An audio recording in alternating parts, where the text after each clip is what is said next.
الیہ یرد علم الساعہ، اسی کی جانب لوٹتا ہے قیامت کا علم، قیامت کا علم اسی کے پاس ہے۔ وما تخرج من ثمرات من اکمامها وما تحمل من انثى ولا تضع الا بعلمه، اور جو بھی کچھ جو پھلوں کے غلافوں کے اندر ہوتا ہے وہ بھی اس کے علم میں ہے، اور جو کچھ کوئی مادہ وہ اٹھائے ہوئے اپنے پیٹ میں وہ بھی اس کے علم میں ہے، اور جو وہ وضع حمل کرتی ہے وہ بھی اس کے علم میں ہے۔ یہ بات پھر اب آگے ہم جاری رکھیں گے انشاءاللہ اگلے گھنٹے میں۔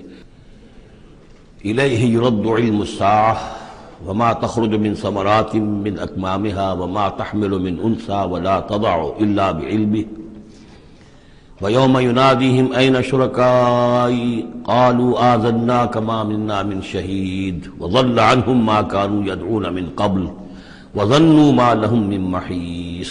صدق اللہ العظیم۔ اللہ ہی کے حوالے ہے قیامت کا علم کہ قیامت کب آئے گی۔ وَمَا تَخْرُجُ مِنْ ثَمَرَاتٍ، اور جو بھی نکلتا ہے میووں میں سے ان کے غلافوں کے اندر سے، وَمَا تَحْمِلُ مِنْ أُنثىٰ، اور جو بھی کوئی مادہ اٹھاتی ہے اپنے پیٹ میں حمل، ولا تضع، اور نہ ہی وہ اس کو جنتی ہے، الا بعلمہ، مگر وہ اللہ کے علم میں ہوتا ہے۔ اور اس کو صرف انسانوں پر نہ سمجھیے، تو تمام حیوانات کا معاملہ ہے۔ اسی لیے یہاں پر عورت کا نام نہیں لیا گیا، بلکہ یہ کہ جو بھی ہے، من انثیٰ، جو بھی ہے۔